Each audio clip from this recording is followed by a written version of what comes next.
خربوزہ کو دیکھ کے خربوزے کا رنگ بدلتا ہے. نقاب والی لڑکی بھی جب بے نقاب لڑکیوں کے بیچ میں آتی ہے تو وہ بھی بے نقاب ہو جاتی ہے. جب حرام خوروں کے بیچ میں کوئی صحیح آدمی آتا ہے وہ بھی حرام خور ہو جاتا ہے. علاقے کا اثر پڑتا ہے, ماحول کا اثر پڑتا ہے. اس لیے اگر اپنی اصلاح کرنا چاہتے ہو تو اچھے ماحول میں چلے جاؤ. یا تو ماحول کی اصلاح کرو یا ماحول کو چھوڑ کے چلے جاؤ. اس نے کہا تمہیں توبہ کرنا ہے تو تمہیں اس برے لوگوں کی بستی کو چھوڑ کر کے جانا پڑے گا. اب حدیث کے الفاظ ہیں, 100 لوگوں کا قاتل تھا, ڈاکو تھا, ابھی اپنی بستی کو چھوڑ کر کے نیک لوگوں کی بستی میں جانے لگا. راستے میں ابھی آدھا راستہ اس نے طے کیا ہے کہ موت کا فرشتہ آ گیا. موت کا فرشتہ, موت کا فرشتہ پوچھ کر کے نہیں آتا ہے کہ تھوڑا سا آپ کو آدھا گھنٹہ کا ٹائم اور دے دیا جائے. موت تو اپنے ٹائم پر آتی ہے. ہو سکتا ہے آپ موبائل پر کوئی گندی چیز دیکھ رہے ہو, موت آ جائے. ہو سکتا ہے شراب کے نشے میں موت آ جائے. ہو سکتا ہے اللہ کی بارگاہ میں سجدہ کرتے ہوئے موت آ جائے. موت تو اپنے ٹائم پر آتی ہے. ہم لوگ بولتے ہیں نا اچانک مر گیا, بائک سے جا رہا تھا اچانک ایکسیڈنٹ ہو گیا. ہمیں لگتا ہے کہ اچانک ایکسیڈنٹ ہو گیا, مگر اس کی موت اسی ایکسیڈنٹ سے لکھی تھی. وہ اچانک نہیں مرا ہے, وہ اپنے ٹائم پر مرا ہے. ہمارے یہاں بالی ووڈ کی فلموں کے ذریعے ایک اور کانسیپٹ بنایا گیا کہ جو آتم ہتیا کر لیتا ہے اس کی آتما بھٹکتی رہتی ہے کہ نہیں؟ ہمارے بہت سارے لوگ سمجھتے ہیں کہ جو خودکشی کر لے اس کی آتما بھٹکتی رہتی ہے. کسی کی آتما بھٹکتی نہیں رہتی بھائی صاحب. پہلی بات تو آتما ہندی کا لفظ ہے, اردو میں روح کا لفظ آیا ہے, قرآن میں روح کا لفظ آیا. ہمیں روح کو روح ہی کہنا چاہیے, آتما و آتما نہیں کہنا چاہیے. مرنے کے بعد کوئی انسان دوبارہ دنیا میں نہیں آ سکتا, چاہے اس کا مرڈر ہوا ہو, چاہے اس نے سوسائڈ کیا ہو, چاہے ایکسیڈنٹ ہوا ہو, کسی بھی طریقے سے وہ مرا ہو, کسی کی بھی روح دنیا میں واپس بولو بھائی نہیں آ سکتی. تو موت تو اپنے ٹائم پر آتی ہے. موت کا فرشتہ آ گیا, اس کو اس سے کوئی مطلب نہیں ہے کہ وہ توبہ کرنے جا رہا تھا, ابھی اپنی بستی میں پہنچا بھی نہیں ہے, آدھے راستے میں تھا کہ موت آ گئی.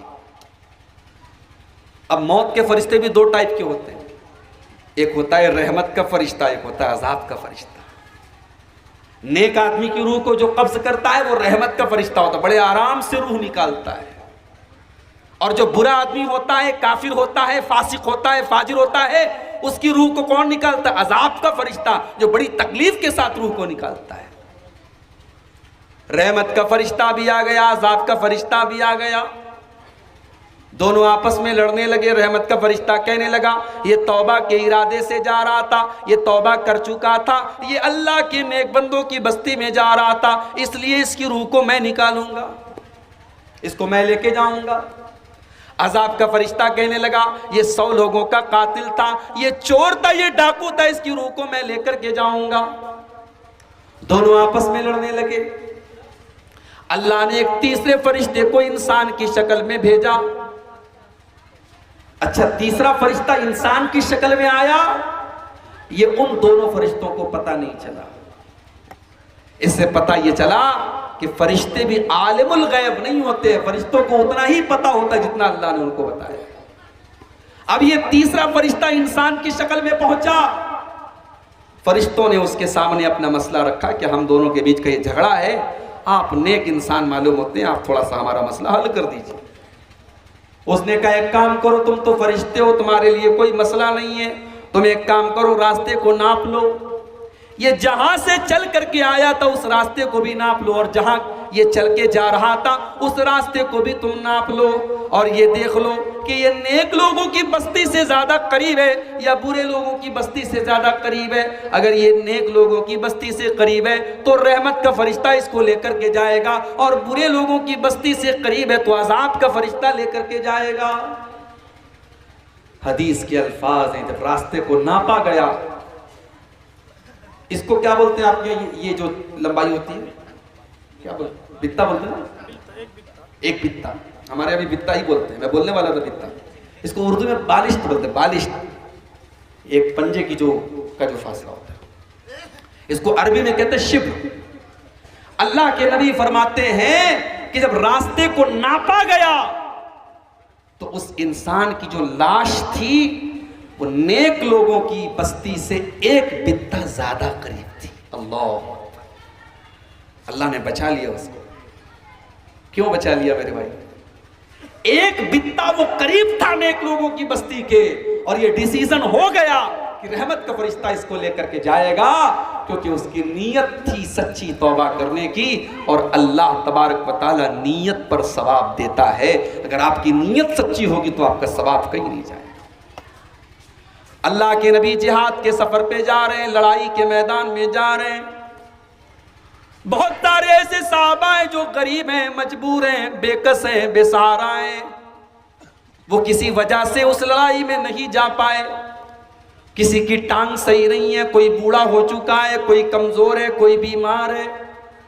اللہ کے نبی جب سفر پہ جاتے ہیں, راستے میں اپنے صحابہ سے کہتے ہیں, او لوگوں, انا قوام بالمدینتی ما سرتم مسیرا او قطعتم وادیا الا ہم معکم. اے میرے صحابہ, کچھ لوگ ایسے بھی ہیں جو مدینہ میں رہتے ہیں, مگر تم جہاں جہاں جاتے ہو تمہارے ساتھ ساتھ وہ لوگ بھی چلتے ہیں, تمہارے ساتھ ساتھ وہ بھی ہر جگہ جاتے ہیں, ان کو بھی تمہارے ساتھ جانے کا پورا پورا ثواب ملے گا, حالانکہ وہ لوگ مدینہ کے اندر ہیں. صحابہ نے کہا, اے اللہ کے نبی, ایسا کیسے ہو سکتا ہے کہ وہ تو مدینہ کے اندر ہیں اور جہاں جہاں ہم جا رہے ہیں ان کو پورا پورا ثواب ملے گا. اللہ کے نبی نے فرمایا, حبسہم العذر, وجہ یہ ہے کہ وہ بیچارے مجبور تھے. ان کی نیت تو تھی, ان کا ارادہ تو تھا, لیکن وہ مجبور تھے, اس لیے اللہ تعالیٰ ان کو پورا پورا ثواب دے گا. نیت اگر آپ کی سچی ہے تو اللہ ثواب پورا دے گا. غزوہ تبوک کا موقع یاد کیجیے. اللہ کے نبی اپنے صحابہ کے درمیان یہ اعلان کرتے ہیں کہ اے میرے صحابہ, مدینہ سے 700 کلومیٹر دور کا لمبا سفر کرنا ہے. مئی جون کا مہینہ ہے, گرمی کا موسم ہے. اے میرے صحابہ, ہمارے پاس سامان نہیں ہے, ہمارے پاس سفر کی تیاری نہیں ہے. اے میرے صحابہ, تم اس غزوے کے لیے, اس جنگ کے لیے جو بھی تم تعاون پیش کر سکتے ہو کرو.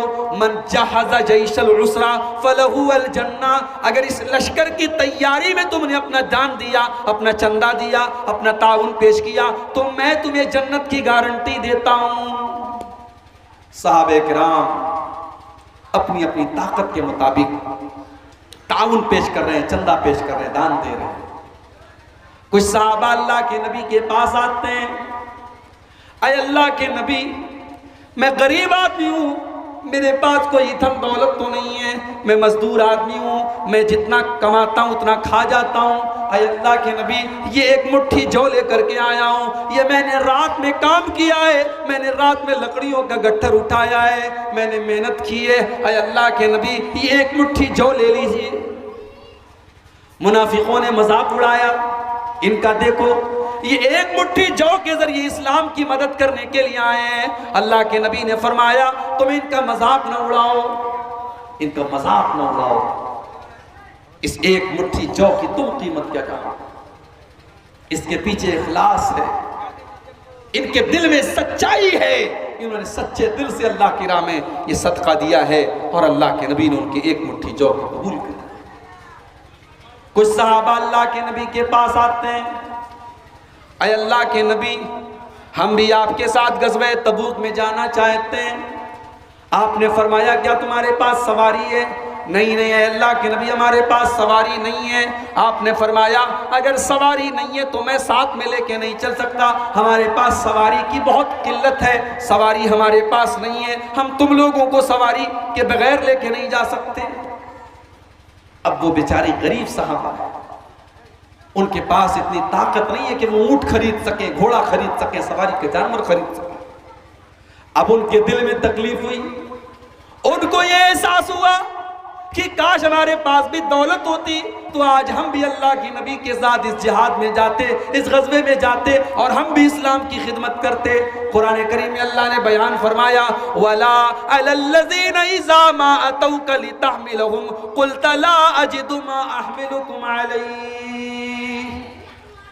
اے میرے نبی, آپ کے کچھ صحابہ آپ کے پاس آتے ہیں اور آپ سے کہتے ہیں کہ ہم آپ کے ساتھ جانا چاہتے ہیں، اور جب آپ یہ کہتے ہیں کہ میرے پاس سواری کا انتظام نہیں ہے، تولوا وعیونہم تفیض من الدم، تو وہ پلٹ کر کے رونے لگتے ہیں، ان کی آنکھوں میں آنسو آ جاتے ہیں، وہ رونے لگتے ہیں، ان کو اس بات کا درد ہے، اس بات کا احساس ہے، حزنا الا یجدوا ما ينفقون، ان کو افسوس ہے اس بات کا کہ کاش ہمارے پاس بھی دولت ہوتی، ہمارے پاس بھی سواری کا انتظام ہوتا، اور آج ہم اللہ کے نبی کے ساتھ جہاد پہ جا رہے ہوتے۔ میرے پیارے ساتھیوں، آج اخلاص کی کمی ہے، آج نیکی کرنے کے بعد فیس بک پر ڈالنے کا ماحول، آج نیکی کو چھپانے کا مزاج ہے۔ کل قیامت کا دن ہوگا، سورج 1 میل کی دوری پر ہوگا، اللہ تعالیٰ اپنے کچھ بندوں کو اپنے عرش کا سایہ دے گا، ان خوش نصیب بندوں میں ایک بندہ وہ بھی ہوگا، وَرَجُلٌ تَصَدَّقَ بِصَدَقَةٍ فَأَخْفَاهَا حَتَّى لَا تَعْلَمَ شِمَالُهُ مَا تُنْفِقُ يَمِينُهُ، اللہ کی راہ میں اس نے چندہ دیا، دان دیا، صدقہ دیا، خیرات دیا، لیکن بائیں ہاتھ کو بھی پتہ نہیں چلا کہ دائیں ہاتھ نے کیا خرچ کیا۔ سردی کا موسم تھا، ارریا اسٹیشن کے پاس ایک غریب آدمی بیچارہ سردی سے ٹھٹھرا پڑا ہوا تھا، اللہ کا ایک نیک بندہ آتا ہے اور اپنی کار سے اترتا ہے اور اس غریب انسان کو کمبل اڑا کے چلا جاتا ہے۔ اس غریب کو یہ نہیں پتا مجھے کمبل اڑانے والا کون ہے، اس امیر کو نہیں پتا میں نے کون سے غریب کو کمبل اڑایا تھا۔ یہ ہوتی ہے نیکی، بائیں ہاتھ کو بھی پتا نہیں کہ داہنے ہاتھ نے کیا خرچ کیا۔ اللہ کے نبی کے نواسے حضرت حسین ابن علی کے بیٹے تھے، علی بن حسین، اللہ کے نبی کے نواسے کے بیٹے تھے، ہمارے یہاں اس کو بولتے پر نواسا، نواسے کا بیٹا علی بن حسین، بہت بڑے اللہ کے نیک بندے تھے، تابعی تھے۔ علی بن حسین کا انتقال ہوا، انتقال کے بعد جب علی بن حسین کو غسل دیا جانے لگا تو ان کی پیٹھ کے اوپر موٹے موٹے نشان پائے گئے۔ لوگ حیرت میں پڑ گئے کہ یہ تو کوئی محنت کا کام نہیں کرتے تھے، کوئی مزدوری نہیں کرتے تھے، ان کی پیٹھ کے اوپر یہ موٹے موٹے نشان کیوں پڑے ہیں؟ دھیرے دھیرے پورے مدینہ کے اندر یہ بات پھیل گئی، مدینہ کے کچھ غریب لوگوں کو یہ پتا چلا، وہ دوڑے دوڑے آئے اور انہوں نے کہا کہ ہم کو پتا ہے کہ ان کی پیٹھ پر یہ نشان کیوں پڑے ہیں۔ کہا کیا معاملہ ہے؟ کہا کہ ہم بڑے غریب لوگ ہیں، ہمارے گھر ہر مہینے رات کے سناٹے میں کوئی آتا تھا اور پورے مہینے کے راشن کی بوری لے کر کے ہمارے دروازے پر پہنچا دیتا تھا۔ صبح کو دروازہ کھولتے تھے تو مہینے بھر کا راشن موجود رہتا تھا۔ کوئی اللہ کا نیک بندہ اپنی پیٹھ کے اوپر اناج کی بوری لاد کر کے ہمارے گھروں کے دروازے پر پہنچا دیتا تھا۔ ہمیں پوری زندگی یہ پتہ نہ چلا کہ وہ اناج کی بوری پہنچانے والا کون تھا۔ آج ان کے انتقال کے بعد ان کی پیٹھ پر پائے جانے والے ان نشانوں نے بتا دیا کہ ہمیں ہمارے گھر میں وہ اناج کے بورے پہنچانے والے یہی تھے، یہ نبی کے نواسے تھے، یہ علی بن حسین تھے۔ آج ایسی نیکی کرنے والے کہاں ہیں میرے بھائی؟ آج تو انسان اپنی نیکی کا پرچار کرتا ہے، اپنے تقوی کا پرچار کرتا ہے۔ حضرت عمر فاروق رضی اللہ تعالیٰ عنہ رات کے سناٹے میں اٹھتے ہیں، ایک بڑھیا کے گھر میں جاتے ہیں۔ حضرت طلحہ کہتے ہیں میں نے ایک دن دیکھا، پیچھا کیا، عمر کہاں جا رہے ہیں؟ دیکھا ایک مکان کے دروازے پر گئے، بڑی دیر تک اندر رہے اور اس کے بعد مکان سے دھیرے سے نکل کر کے چلے آئے۔ صبح ہوئی، میں مکان پہ گیا، دروازہ کھٹکھٹایا، ایک بوڑھی عورت نے دروازہ کھولا۔ میں نے کہا اماں رات میں کون انسان آپ کے گھر میں آیا تھا؟ کہنے لگی بیٹا یہ تو نہیں پتا کہ کون آیا تھا کون آتا ہے، لیکن اللہ کا کوئی بندہ روزانہ آتا ہے اور رات میں میرے گھر میں آ کے میرے کاموں کو کر دیتا ہے، صفائی کر دیتا ہے، میری گندگی کو دور کر دیتا ہے، مجھے سہارا دے دیتا ہے، مجھے نہیں پتا کہ وہ کون اللہ کا بندہ ہے۔ حضرت طلحہ کی آنکھوں میں آنسو آ گئے، کہنے لگے یا طلحہ آثارات عمر تتبعو، اے طلحہ تو عمر کی لغزشوں کو تلاش کر رہا ہے، تو عمر کی غلطیوں کو تلاش کر رہا ہے۔ ارے عمر تو وہ ہے جو بڑی عورتوں کی مدد رات کے سناٹوں میں کرتا ہے۔ نیکی کر دریا میں ڈال۔ کسی زمانے میں یہ کہاوت چلتی تھی کہ نیکی کر کے اس کو دریا میں ڈال دو۔ آج کا دور تو یہ ہے کہ نیکی کر فیس بک پر ڈال، نیکی کر یوٹیوب پر ڈال۔ غریب کو راشن دے رہے ہیں تو جب تک اس غریب کا 4 اخبار میں فوٹو نہ آ جائے تب تک غریب کے گھر میں راشن نہیں پہنچتا ہے۔ میرے پیارے ساتھیوں، ہمارے اسلاف اس طریقے سے عمل کرتے تھے۔ اپنے اندر اخلاص پیدا کرو۔ یہ کیمرے جو میرے سامنے لگے ہیں، میری پوری تقریر ریکارڈ ہو رہی ہے۔ 5 سال بعد بھی آپ یوٹیوب پر جائیں گے میری تقریر آپ کو مل جائے گی۔ دنیا کے یہ کیمرے ہماری ایک ایک حرکت کو ریکارڈ کر سکتے ہیں۔ تو سوچو میرے پیارے ساتھیوں کہ اس اللہ کا کیمرہ کتنا مضبوط ہوگا۔ آج کل کوئی موبائل آیا ہے، مجھے کسی نے بتایا کہ اس موبائل کے اندر جو کیمرہ لگا ہوا ہے وہ 108 میگا پکسل کا کیمرہ۔ ابھی تک آپ نے سنا ہوگا 20 میگا پکسل کا کیمرہ ہے، 40 میگا پکسل کا کیمرہ ہے۔ اب ایسا بھی موبائل آ گیا ہے کہ یہ جو کیمرہ ہوتا ہے جس کو بولتے ہیں DSLR کیمرہ، جو بہت ہی مضبوط کیمرہ ہوتا ہے، اب موبائل پر ایسے کیمرے آ گئے جو بالکل دور سے بھی بالکل صاف ویڈیو لے لیتے ہیں۔ میرے پیارے ساتھیوں، جب انسان کے بنائے ہوئے کیمرے اتنے مضبوط ہو سکتے ہیں تو اللہ کا کیمرہ کیسا ہوگا؟ اللہ کا کیمرہ تو ہماری ایک ایک چیز کو ریکارڈ کر رہا ہے۔ وَإِنَّ عَلَيْكُمْ لَحَافِظِينَ كِرَامًا كَاتِبِينَ يَعْلَمُونَ مَا تَفْعَلُونَ۔ میرے بندو، ہمارے کرامن کاتبین تمہارے ایک ایک عمل کو ریکارڈ کر رہے ہیں، ایک ایک چیز کو نوٹ کر رہے ہیں۔ تم رات کے سناٹے میں کیا کرتے ہو وہ بھی لکھا جا رہا ہے، تم دن کے اجالے میں کیا کرتے ہو وہ بھی لکھا جا رہا ہے۔ عورت کے پیٹ میں بچہ ہے، الٹرا ساؤنڈ کرایا جاتا ہے، الٹرا ساؤنڈ کی رپورٹ یہ بتا دیتی ہے کہ بچہ کتنا بڑا ہے ماں کے پیٹ میں۔ ایسی بھی مشینیں ہیں کہ جو ایک خاص ٹائم کے بعد یہ بتا دیتی ہیں کہ ماں کے پیٹ میں لڑکا ہے یا لڑکی ہے۔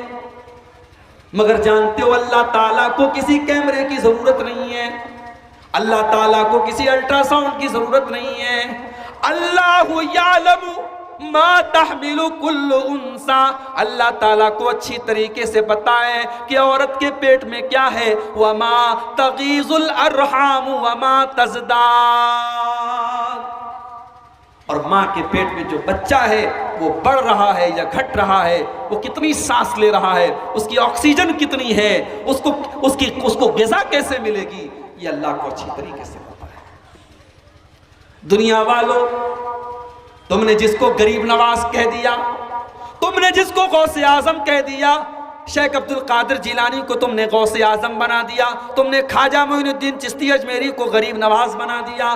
یہ لوگ بھی تو اپنی ماں کے پیٹ میں رہے ہوں گے، ان کی ماں کے پیٹ میں ان کا غریب نواز کون تھا، ان کا داتا کون تھا، ان کا غوث اعظم کون تھا، جس نے ان کی ماں کے پیٹ میں ان کو رزق پہنچایا ہے، وہی تم کو بھی رزق پہنچائے گا۔ یہ کتنا بڑا ظلم ہے کہ تم نے اللہ کو چھوڑ کر کے ان کو غریب نواز بنا لیا، تم نے ان کو غوث اعظم بنا لیا۔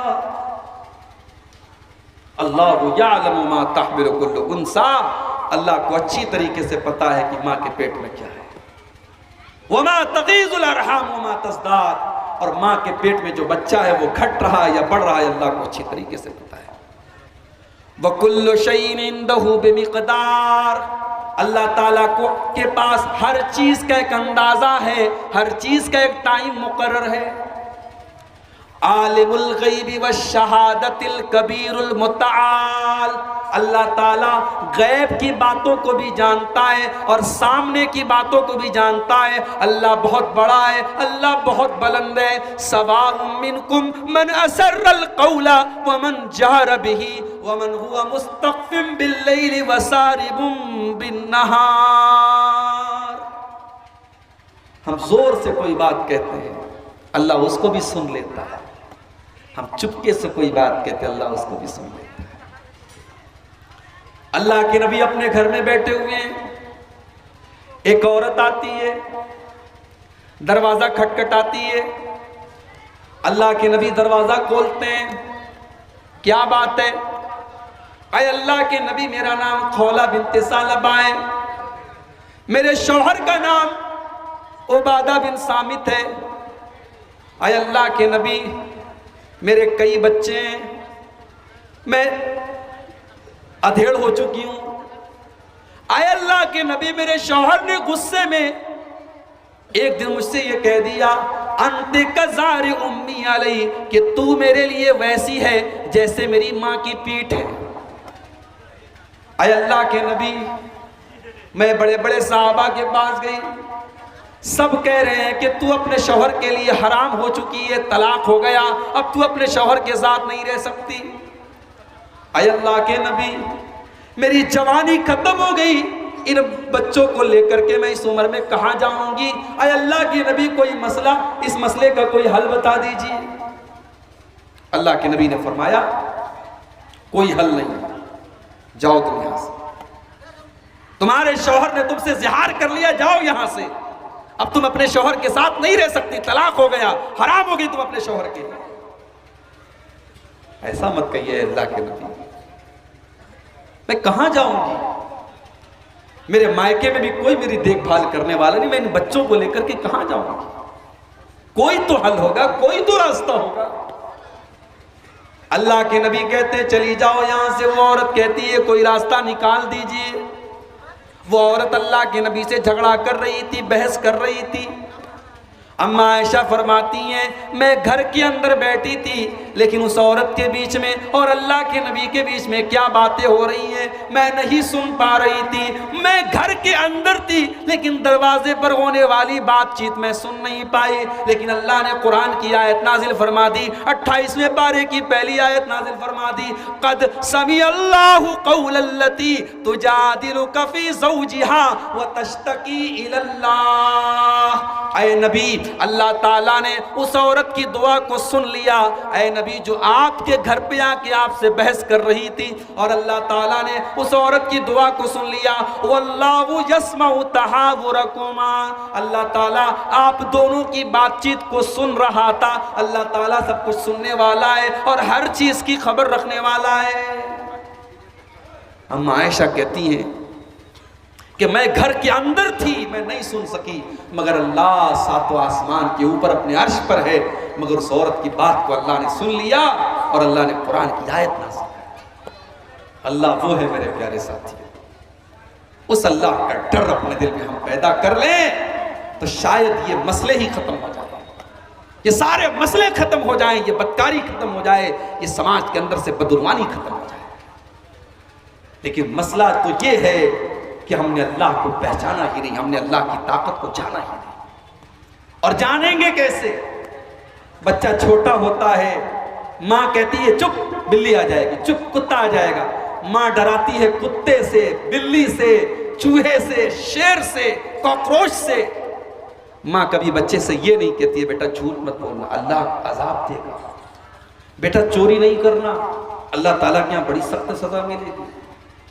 بیٹا ڈرنا نہیں, اللہ ہر جگہ, اللہ کی قدرت ہر جگہ ہے, اللہ ہر جگہ تم کو دیکھ رہا ہے. ہم نے اپنے بچوں کو یہ سب نہیں سکھایا میرے بھائی. حضرت لقمان نے اپنے بچے کو سکھایا تھا. اللہ نے قرآن میں حضرت لقمان کی نصیحت کو بیان کیا کہ حضرت لقمان اپنے بچے سے کہتے ہیں یا بنی انہا ان تک مثقال حبۃ من خردل فتکن فی صخرۃ او فی السماوات او فی الارض یأتی بها اللہ. اے میرے بچے، اگر ایک رائی کے دانے کے برابر بھی کوئی چیز ہوگی، آسمان کے اندر کہیں ہوگی، زمین کے اندر کہیں ہوگی، کسی چٹان کے نیچے ہوگی، یاتی بھی اللہ تعالیٰ اس رائی کے دانے کے برابر چیز کو بھی لے آئے گا۔ موبائل پر آپ نے جو دیکھا سب کلین کر دیا، براؤزر کی ہسٹری کو آپ نے کلیئر کر دیا، فیس بک کی چیٹنگ کو آپ نے ڈیلیٹ کر دیا، واٹس ایپ کے اور میسنجر کی چیٹنگ کو آپ نے ڈیلیٹ کر دیا، آپ نے دنیا کی میموری سے ڈیلیٹ کر دیا، مگر آپ کے نام اعمال میں جو ریکارڈ کیا جا رہا ہے میرے بھائی، اس کو کیسے ڈیلیٹ کریں گے؟ کل قیامت کے دن ہماری زندگی کی ریکارڈنگ کھولی جائے گی۔ قیامت کے دن ہم نہیں بولیں گے، ہمارے منہ پر تو اللہ تعالیٰ مہر لگا دے گا۔ اليوم نختم على افواههم وتكلمنا ايديهم وتشهد ارجلهم بما كانوا يكسبون۔ آج ہم تمہارے منہ کے اوپر مہر لگا دیں گے، آج تمہارے ہاتھ تمہارے خلاف گواہی دیں گے، آج تمہارے پیر تمہارے خلاف گواہی دیں گے۔ حتی اذا ما جاؤوها شہید علیہم سمعهم وابصارهم وجلودهم بما كانوا يعملون۔ کل قیامت کے دن تمہارے کان تمہارے خلاف گواہی دیں گے، تمہاری آنکھیں تمہارے خلاف گواہی دیں گی، تمہارے بدن کے چمڑے تمہارے خلاف گواہی دیں گے۔ کبھی کبھی آپ کو لگتا نہیں کہ ہمارے مرنے کے بعد اللہ کیسے ہم کو دوبارہ زندہ کرے؟ بھئی ہم اپنے مردے کو دفناتے ہیں قبر میں، کبھی کبھی جب دوسری قبر کو کھودتے ہیں تو کسی کی کھوپڑی نکل جاتی ہے، کسی کے ہاتھ کی ہڈی نکل جاتی ہے، تو کبھی کبھی دماغ میں سوال آتا ہے کہ اے اللہ، اس کی کھوپڑی الگ ہو گئی، اس کی ہڈی الگ ہو گئی، یہ تو پورا مٹی میں مل گیا، اب قیامت کے دن یہ کیسے دوبارہ زندہ ہو؟ اللہ نے قرآن میں اس سوال کا جواب دیا۔ اَيَحْسَبُ الْإِنسَانُ أَن لَّن نَّجْمَعَ عِظَامَهُ بَلَىٰ قَادِرِينَ عَلَىٰ أَن نُّسَوِّيَ بَنَانَهُ۔ اے انسان، تو یہ پوچھتا ہے کہ اللہ تعالیٰ تیری ہڈیوں کو دوبارہ کیسے اکٹھا کرے گا، تجھے دوبارہ کیسے زندہ کرے گا؟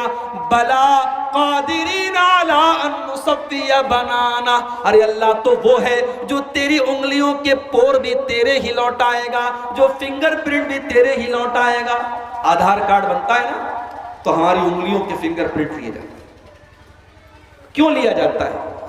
کیونکہ عبدالغفار صاحب کے فنگر پرنٹ کی جگہ ہمارے ناظم اجلاس صاحب کا فنگر پرنٹ کام نہیں کرے گا۔ ہر انسان کا فنگر پرنٹ دوسرے سے الگ ہے، اور یہ بھی اللہ کی عجیب قدرت ہے کہ دنیا میں کروڑوں انسان ہیں، مگر دنیا میں کوئی دو انسان بھی ایسے نہیں ہیں جس کے انگوٹھے اور انگلیوں کا نشان سیم ایک جیسا ہو، سب کا الگ الگ ہے۔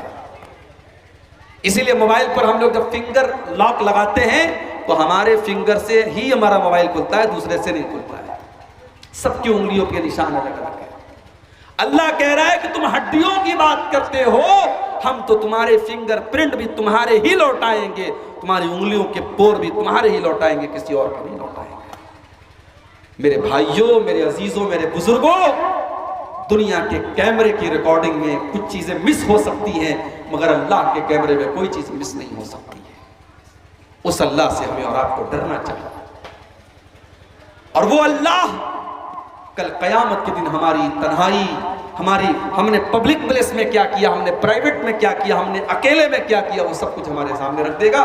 ایک آخری بات بیان کر کے بات ختم کرنے جا رہا ہوں۔ ابن ماجہ کی یہ حدیث آپ اپنے سامنے رکھیے۔